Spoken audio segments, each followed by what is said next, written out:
Mesdames, Messieurs, chers téléspectateurs, merci de regarder les programmes d'Al-Mourdia TV et bienvenue à ce plateau spécial consacré en tout cas au vote de la résolution palestinienne, comme on a à dire juste dans les éditions précédentes. Aujourd'hui, nous avons le plaisir de recevoir son Excellence Safwat Ibrahim, qui est l'ambassadeur de la Palestine au Sénégal. Bonsoir, Excellence. Bonsoir, salam alaikum. Voilà, l'information, on le sait déjà, effectivement, qui a suscité beaucoup de réactions ici au Sénégal, en Palestine, dans le monde entier, il faut le dire. C'est quoi? C'est la résolution qui a été votée au niveau du Conseil de sécurité des Nations Unies, qui fait qu'Israël doit cesser immédiatement et obligatoirement de procéder à des systèmes de colonialisation sur la Palestine. D'abord, le projet de la résolution a été porté par notre pays, le Sénégal. Comment appréciez-vous en tout cas ce geste et aussi cette date qui est historique? C'est plus qu'un geste. C'est un projet qui s'est concrétisé et qui est devenu aujourd'hui une résolution de grande valeur juridique car elle est prise à l'unanimité par des représentants de 5 continents du monde qui se sont réunis en défense du droit palestinien. C'est une résolution qui était prise par la plus haute instance onusienne, qui est le Conseil de sécurité. Donc on sait combien on a galéré pour arriver à ce stade, car les tentatives n'ont pas... on n'a pas manqué des tentatives pour faire adopter des résolutions à ce sujet.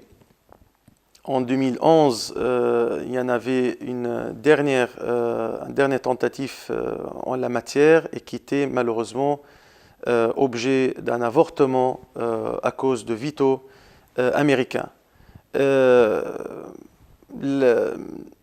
On s'est réjoui, sans doute, tout Palestinien, de plus haut au plus bas, des gens et des femmes de la rue.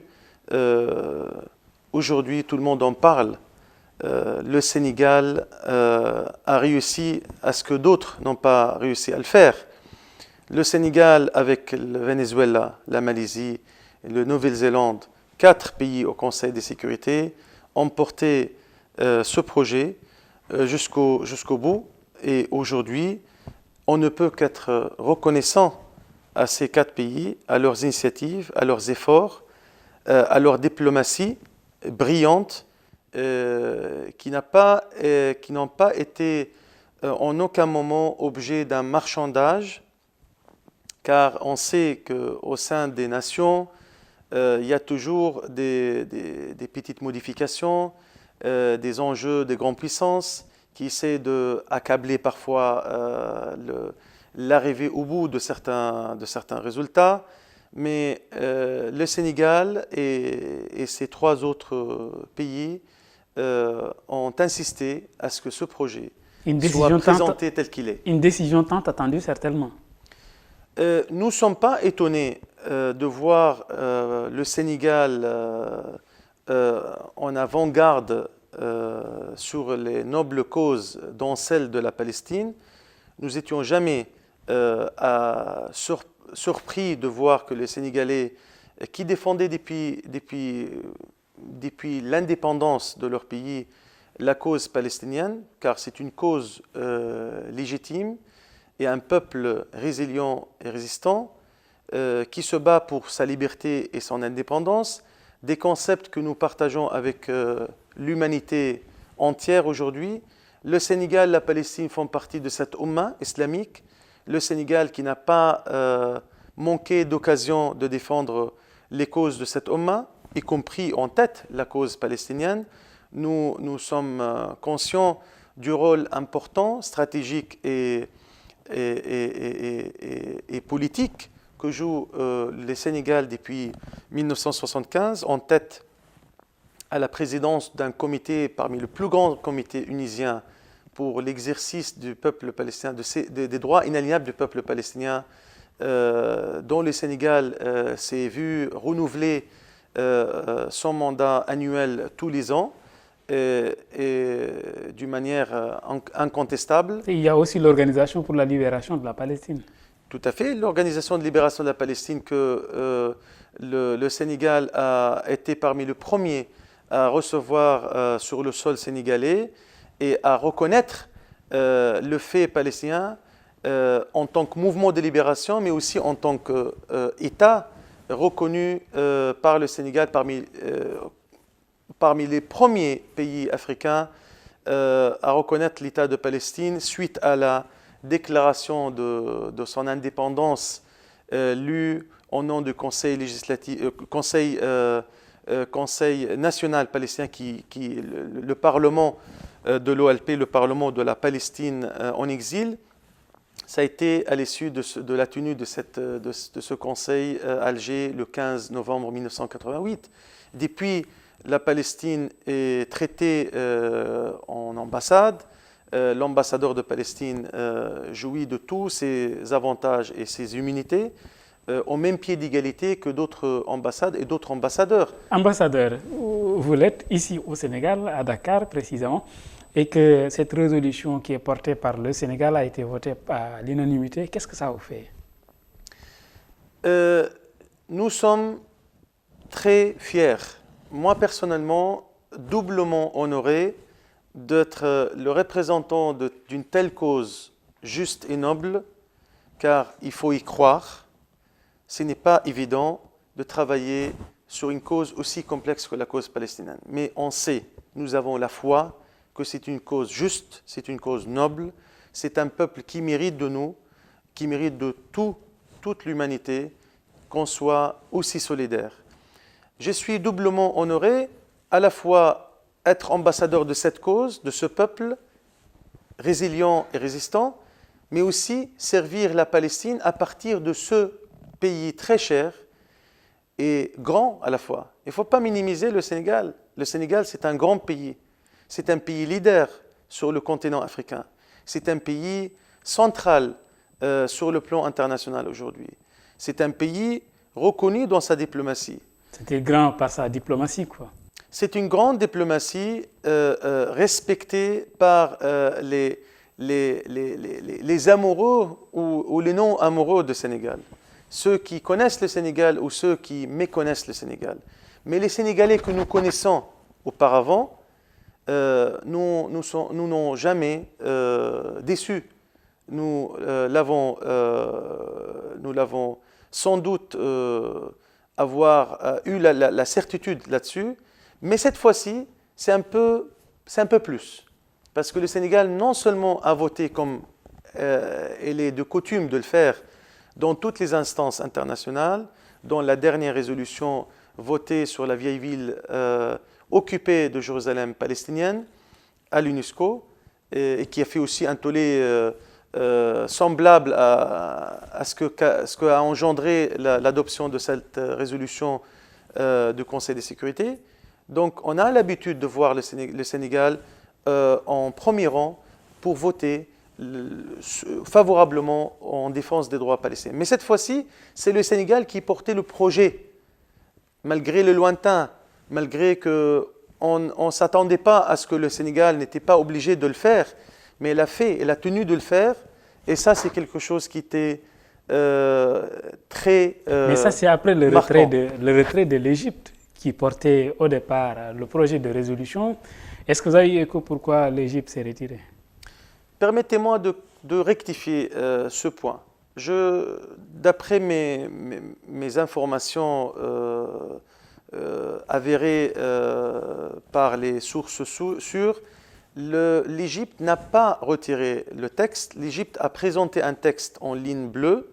Texte en ligne bleue, ça veut dire que texte non modifiable, n'est pas sujet de modification, qui n'était pas au goût de certains pays, mais en tout cas, l'Égypte a seulement demandé le report initial du vote, quelque chose qu'on pouvait comprendre, mais en tout cas, là on revient vers le courage de 4 autres pays qui ont eu la certitude, la confiance de devoir le faire à ce moment-là.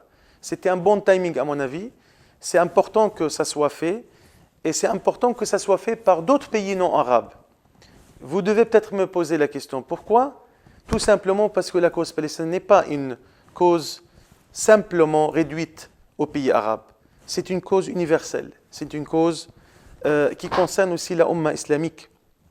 Les pays non arabes, les pays africains qui sont et qui étaient toujours nos partenaires dans la décision. Il ne faut pas oublier le bloc africain grâce auquel la Palestine a pu accéder à l'ONU en 2012 en tant que pays État non membre à l'ONU. Parce que malheureusement, le Conseil de sécurité à ce moment-là n'a pas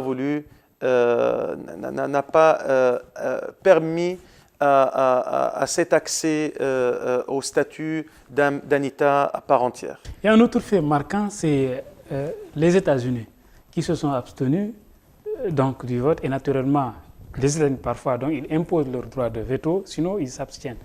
D'abord, comment vous avez apprécié cela? Est-ce que vous pensez maintenant que ça va faciliter les choses?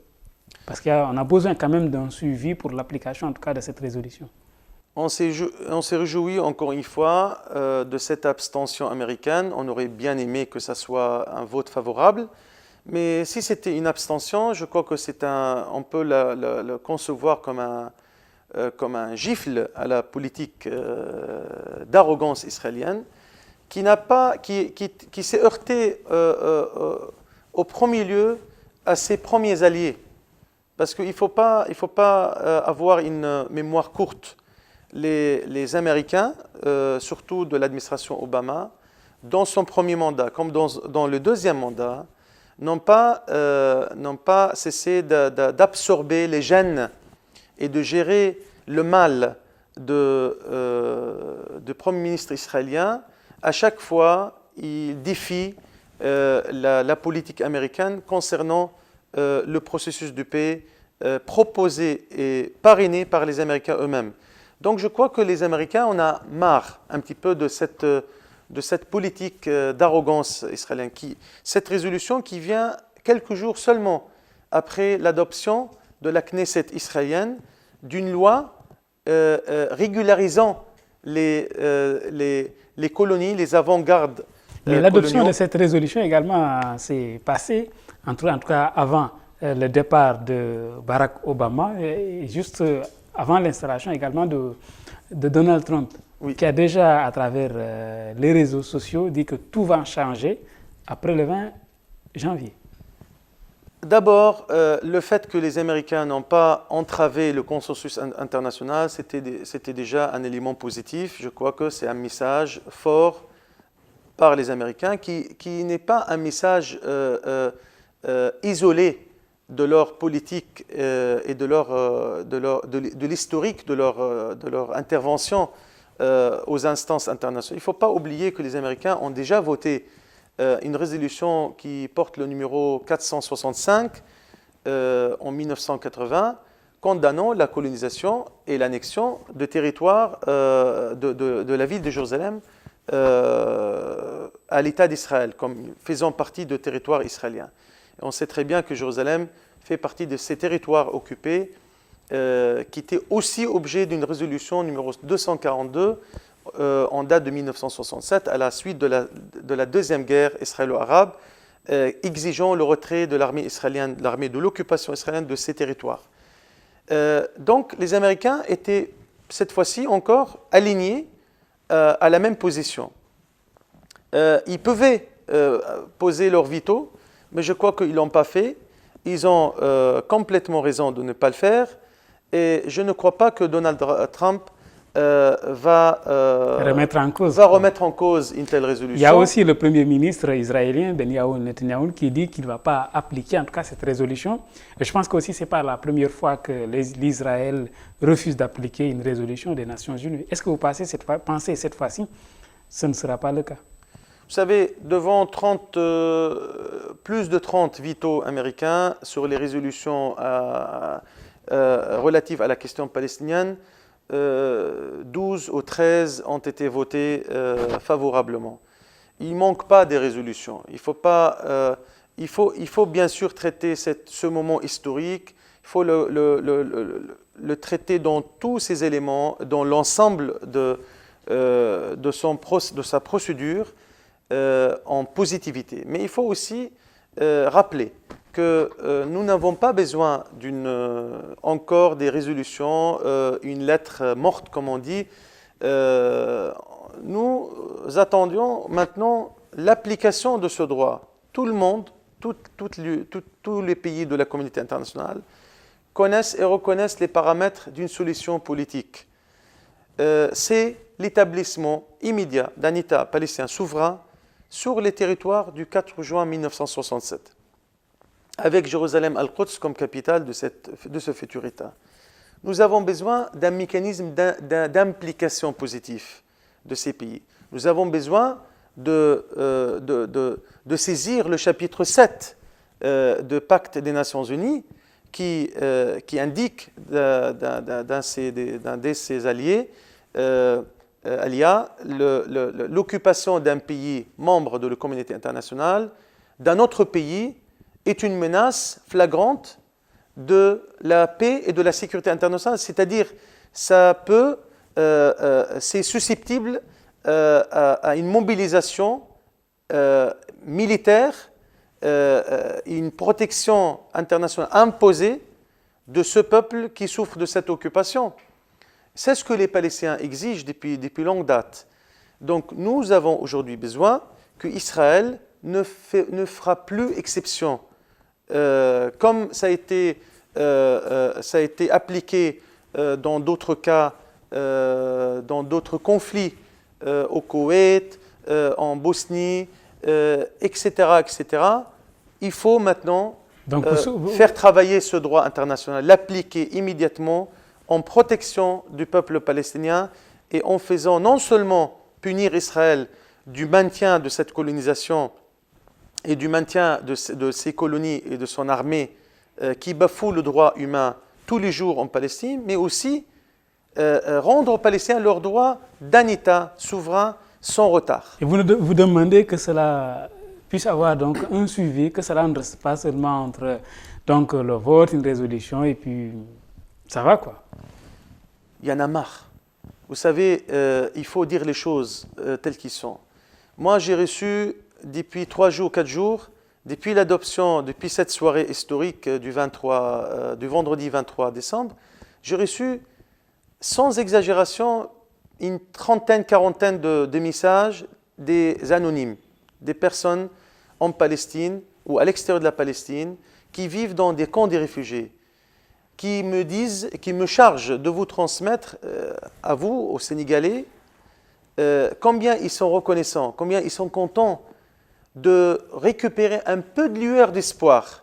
Donc imagine combien nous sommes dans un état complètement désespéré. Les Palestiniens ont besoin d'espoir.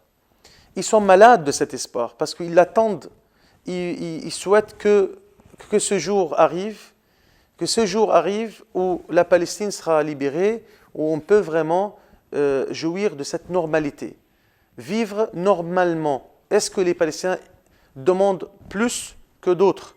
Est-ce qu'ils n'ont pas le droit que toutes les autres nations d'avoir un État indépendant et de vivre dignement et librement sur leur terre, de bouger comme ils veulent, de partir sans barrage, sans voir des colons, ni colonies, ni murs de séparation. Mais vous êtes juriste de formation. Est-ce que vous concevez normal qu'un pays soit colonisé au moment où nous sommes? Non, je ne conçois pas, mais c'est la vérité.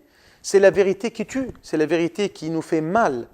Mais il faut traiter cette vérité par la voie de la justice, parce que le droit international, c'est pour nous, malgré le déséquilibre des forces, malgré les alliances qui se tiennent malheureusement, ce fait accompli, exercé par Israël depuis 70 ans, il faut pas perdre de vue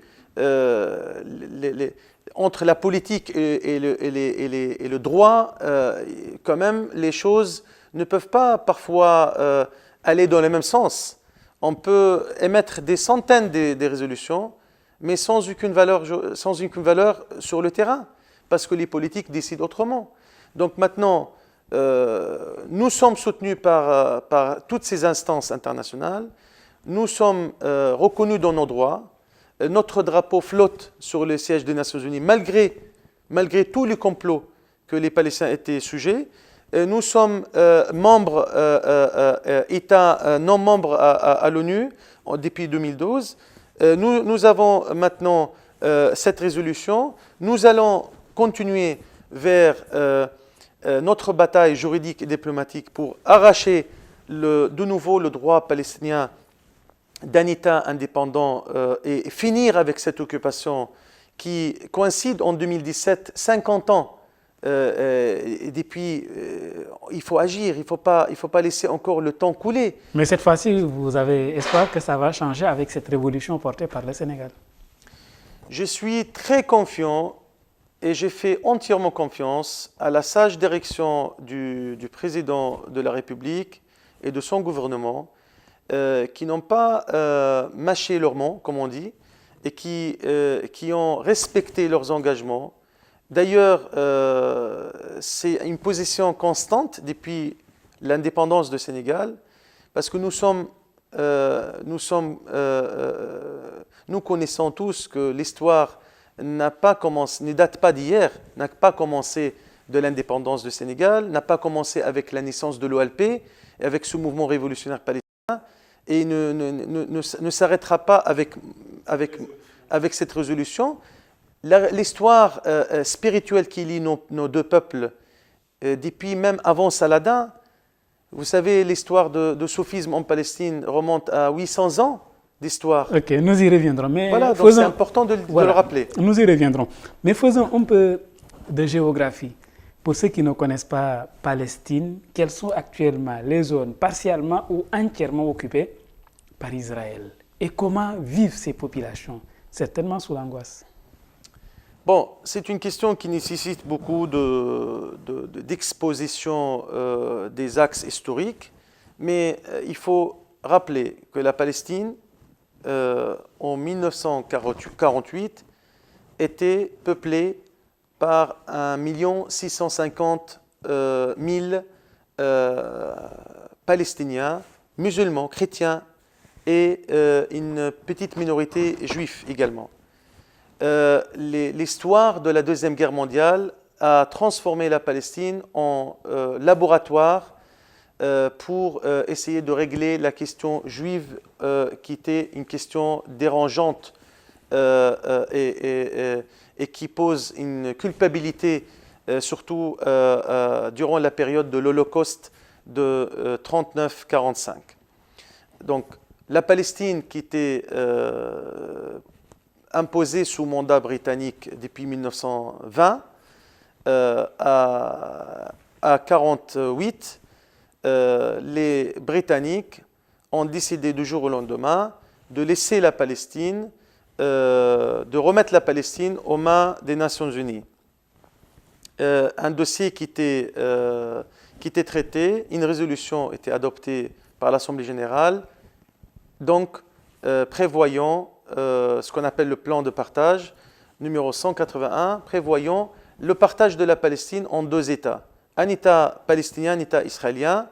Un État israélien à 56% de la terre historique de la Palestine, mandataire, et 46% seulement au peuple autochtone de la Palestine, qui était la grande majorité à l'époque. Donc les Palestiniens sont déjà passés par cette étape d'injustice, cette erreur qu'en corrigeant la question juive ailleurs, en engendrant une autre cause et une autre question qui est aujourd'hui la question palestinienne. Bien sûr, en 1967, les territoires qui n'étaient pas encore occupés par Israël ont été occupés, en plus le plateau du Golan en Syrie, plateau syrien, une partie du sud du Liban, etc.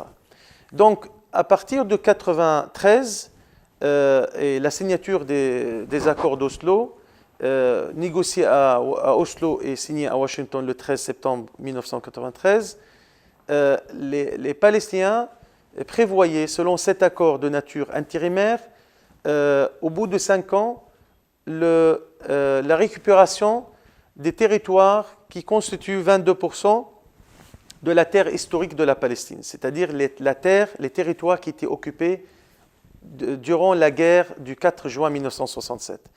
Donc, on a accepté l'option internationale soutenue farouchement par les Américains et les Européens pour épargner les futures générations de plus de sacrifices et que le sang soit épargné.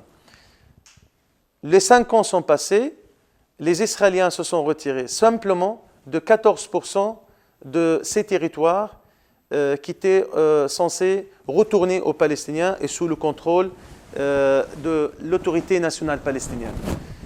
14% simplement, ce qui constitue en tout les grandes villes et quelques villages dans les alentours de chaque ville.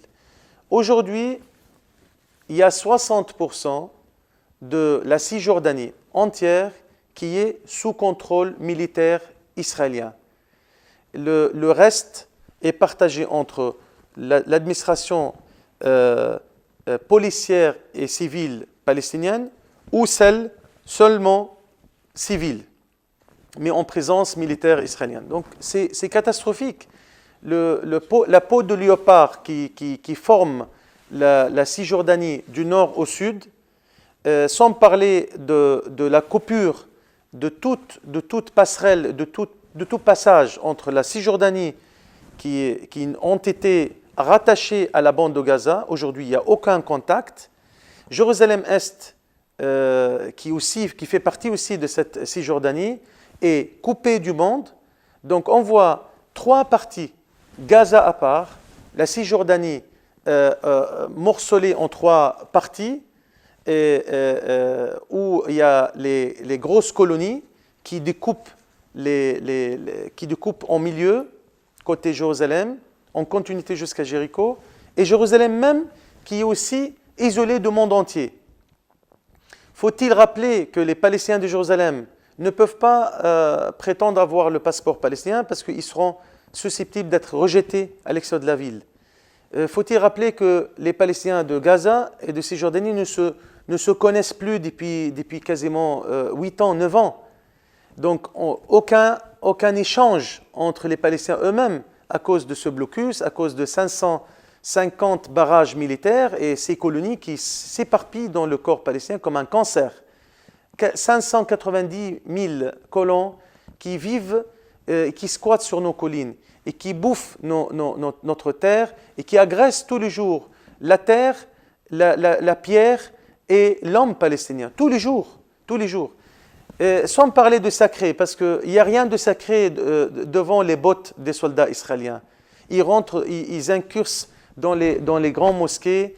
Vous savez que l'appel à la prière en Palestine est interdit par les Israéliens, par une loi israélienne qui interdit l'appel à la prière. Les chrétiens palestiniens à Jérusalem sont interdits de fêter, de célébrer leur fête religieuse comme ils souhaitent.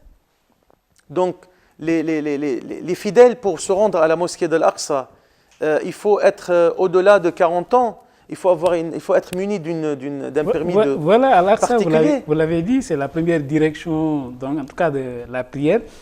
Et là, on peut même dire que ça, c'est un patrimoine de l'islam.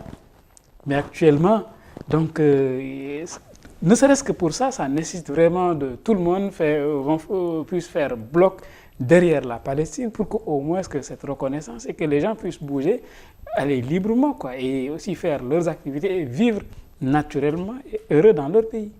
La libération de la Palestine, mon cher frère, c'est un devoir patriotique porté par les Palestiniens eux-mêmes, soutenu par leurs frères, surtout des pays arabes à côté, mais aussi religieuses, musulmanes, puisque tu l'as dit, c'est très important, c'est une dimension cordiale et qui fait partie intégrante. C'est le premier lieu, c'est la première qibla, la première direction vers laquelle les prières les musulmans font leur prière en tournant vers cette direction, en cette direction. C'est le deuxième mosquée de l'islam, le troisième lieu saint.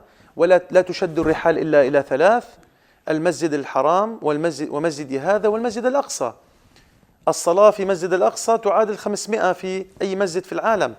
Donc la prière sur la mosquée de l'Aqsa égale 500 de même ruk'at ailleurs dans le monde. Donc c'est un lieu très sacré aux musulmans. Il y a aussi le patriarche d'Abraham qui le deuxième lieu saint musulman en Palestine, là où le prophète Ibrahim alayhi salam et toute sa famille s'est fait enterrer. Il y en a plein, c'est une terre biblique, c'est une terre de prophètes. C'est le lieu où le prophète Mohammed alayhi salatu wassalam a été envoyé en voyage nocturne de la Mecque vers l'Aqsa. En dirigeant tous les prophètes. Tout à fait, il est monté au ciel et en retour du ciel, il a ramené avec lui le devoir de faire la prière. C'est le pilier de l'islam aujourd'hui. Il a fait la première fois la prière sur cette esplanade de la mosquée où Israël souhaite la judaïser aujourd'hui et laisser le fleu des colons, les colons radicaux et fanatiques entrer pour provoquer la sensibilité de ces musulmans qui sont chez eux, qui ne font rien que leur prière, et ils sont face à face tous les jours. Et c'est ça qui provoque malheureusement cette rancune religieuse. Au lieu de transformer le conflit en guerre de religion,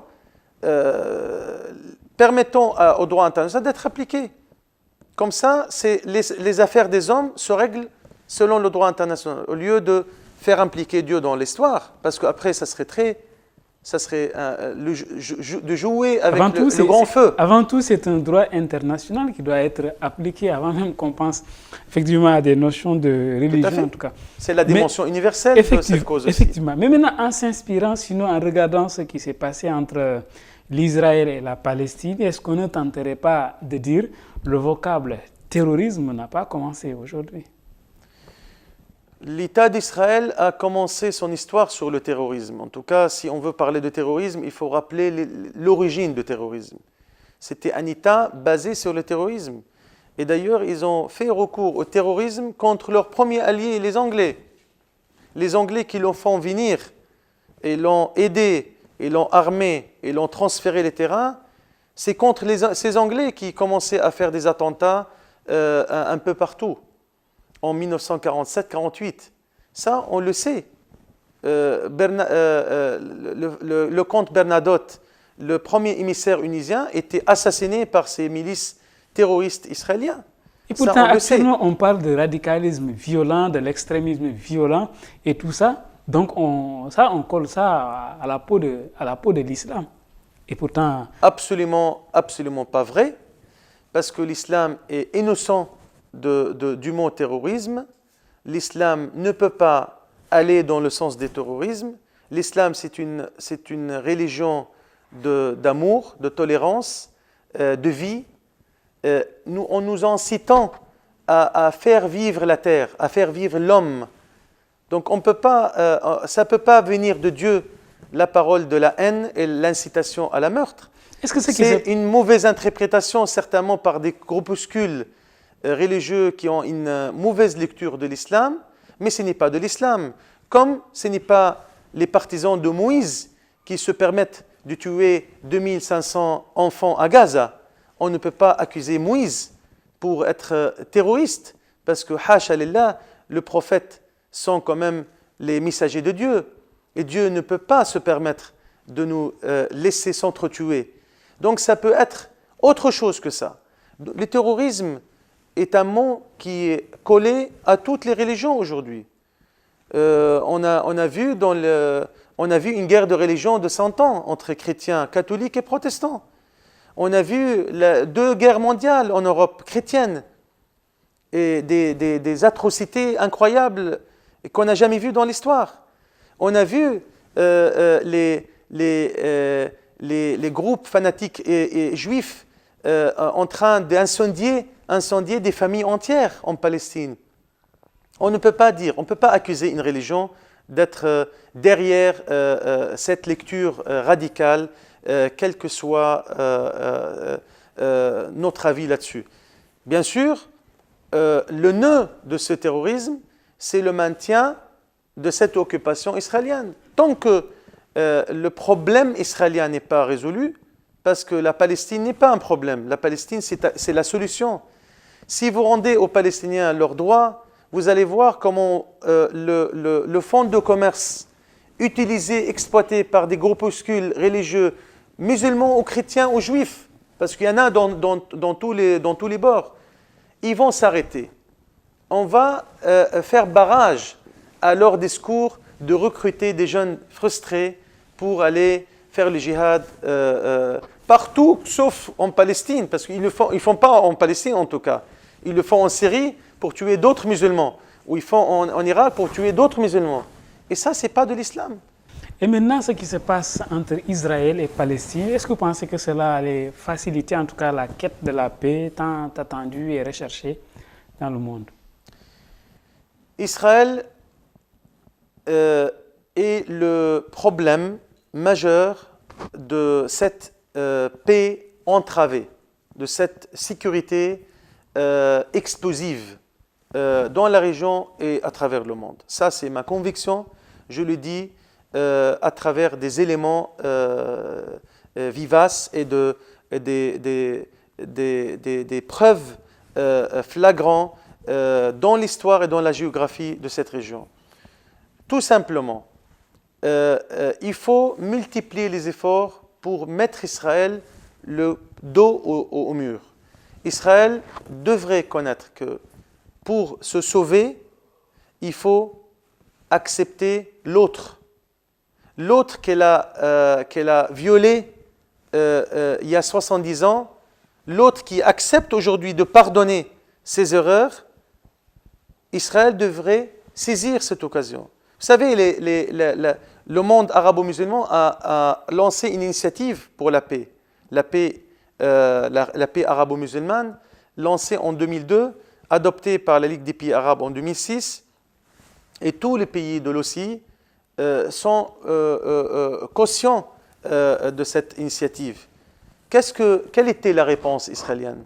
Depuis 2002 jusqu'à aujourd'hui, on n'a jamais voulu même répondre ou discuter de ce plan. C'est un plan facile, simple à comprendre. Rendez-nous les territoires occupés et vous allez vivre en paix, en sécurité, en prospérité.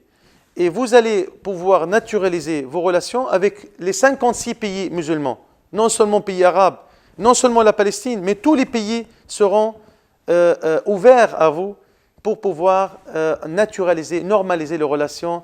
Si vous voulez vraiment dissiper les craintes de votre existence, parce que sinon, vous n'aurez pas une légitimité d'existence dans ce monde si vous ne respectez pas le droit palestinien. Ok, j'ai dit ça parce que quand on voit ce qui se passe actuellement en Syrie, en Afghanistan, c'est vrai que le problème n'est pas le même, mais en tout cas, ces ramifications et des personnes qui bougent d'un côté à un autre peut toujours compliquer la situation, c'est-à-dire la paix dans le monde. Vous savez, malheureusement, ce qui se passe dans le monde est un objet d'un plan dessiné par les grandes puissances.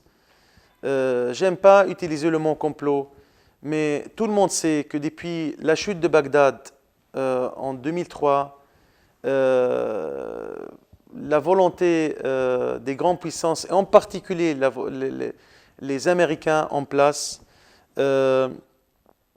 qui considèrent cette zone une zone exclusivement américaine, une zone sous leur contrôle et une zone d'intérêt purement américain. Ils ont tout fait malheureusement. Au lieu d'installer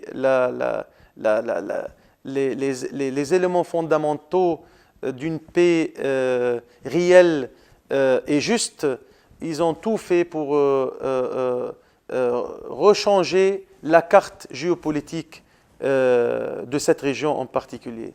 Donc, l'intervention en Irak, qui a aujourd'hui suscité trois entités, une entité kurde au nord, une entité disputée au centre, Bagdad et les alentours, et une entité stable au sud, réservée aux chiites.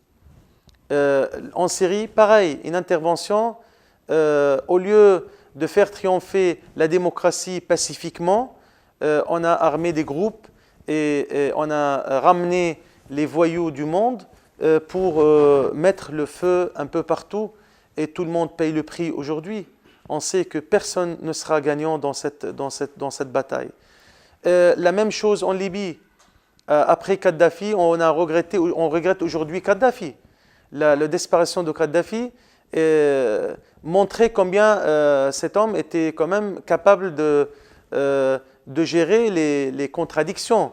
Ce n'est pas pour dire que le Kadhafi était un homme démocrate ou un homme, mais juste un constat, juste. Quoi. Mais c'est un constat. La Libye n'a pas vu la stabilité depuis. En Tunisie, heureusement, les choses s'améliorent, mais la peur et la crainte existent véritablement.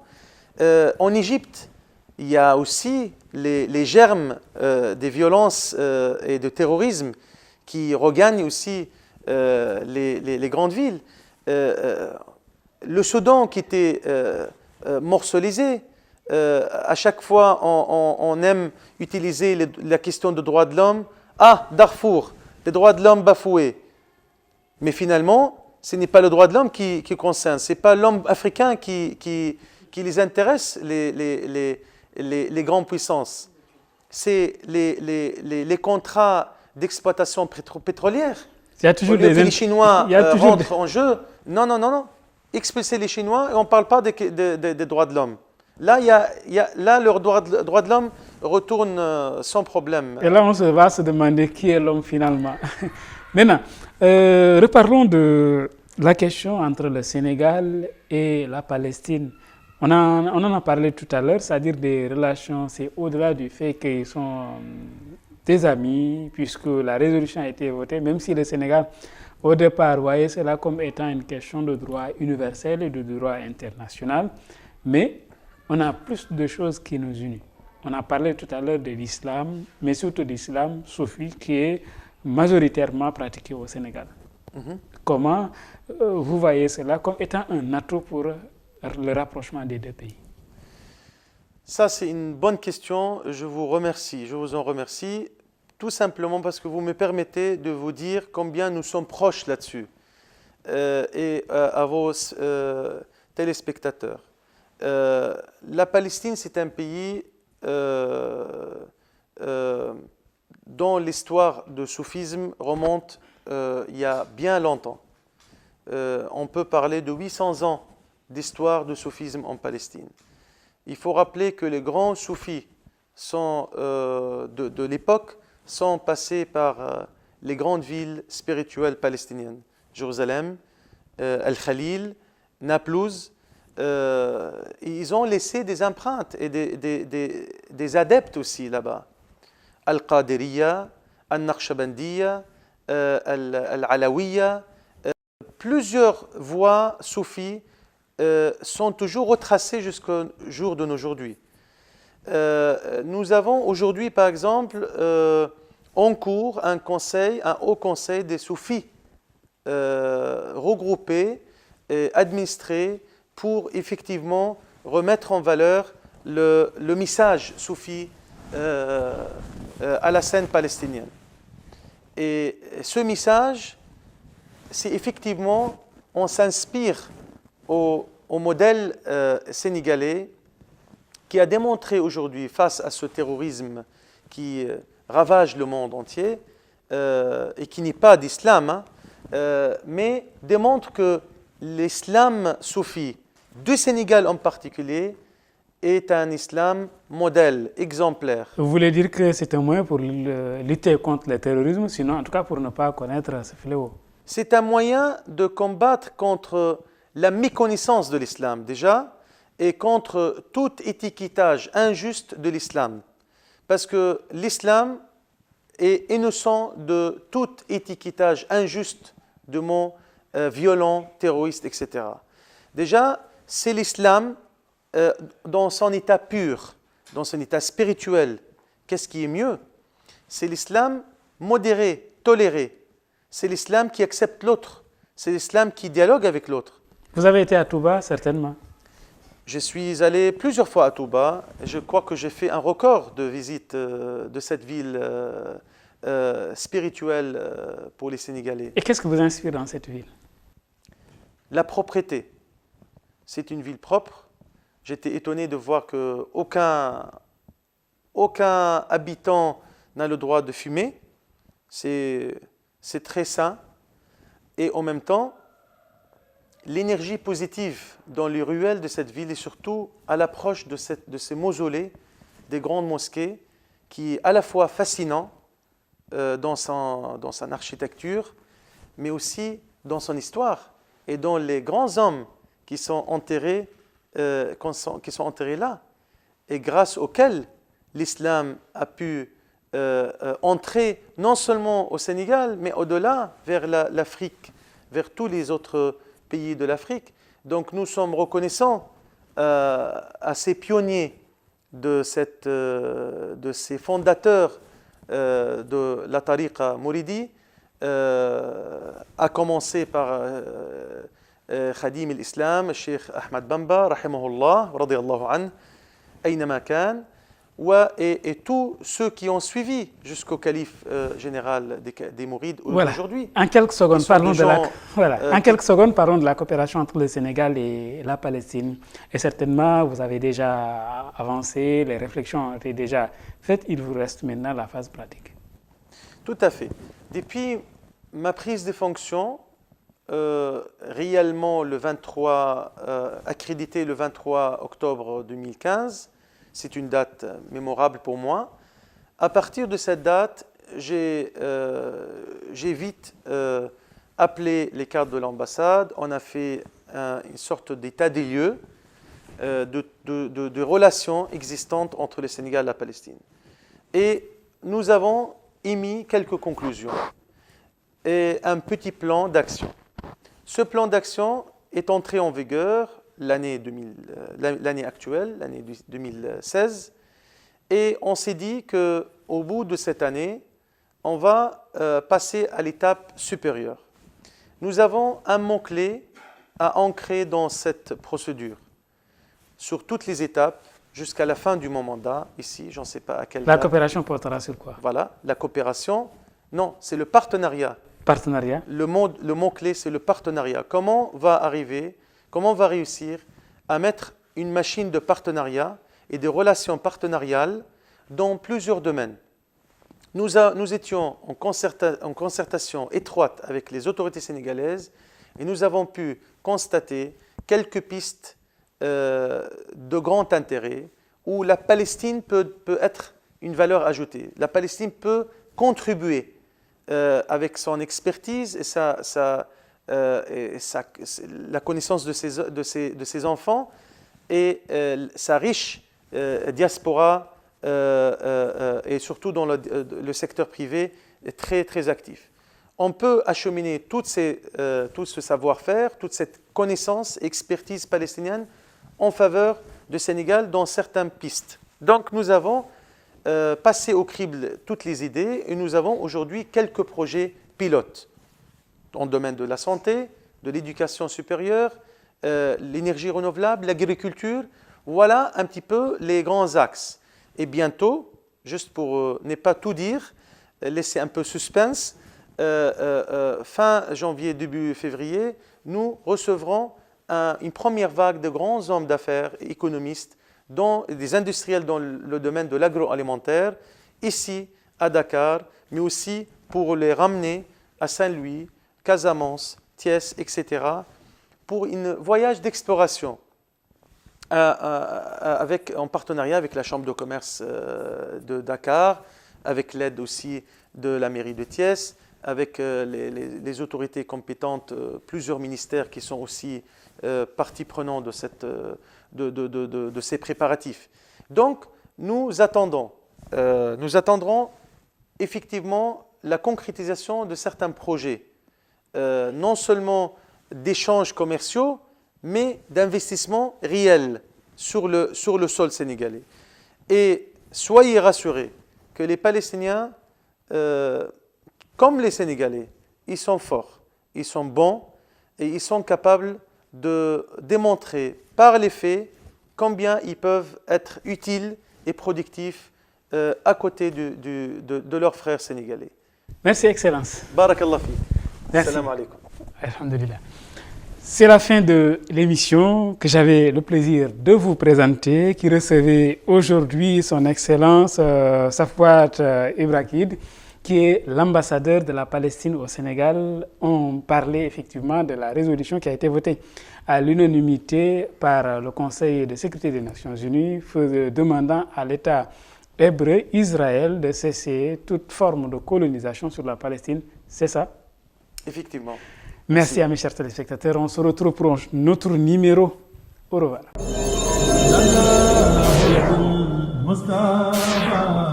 Zindi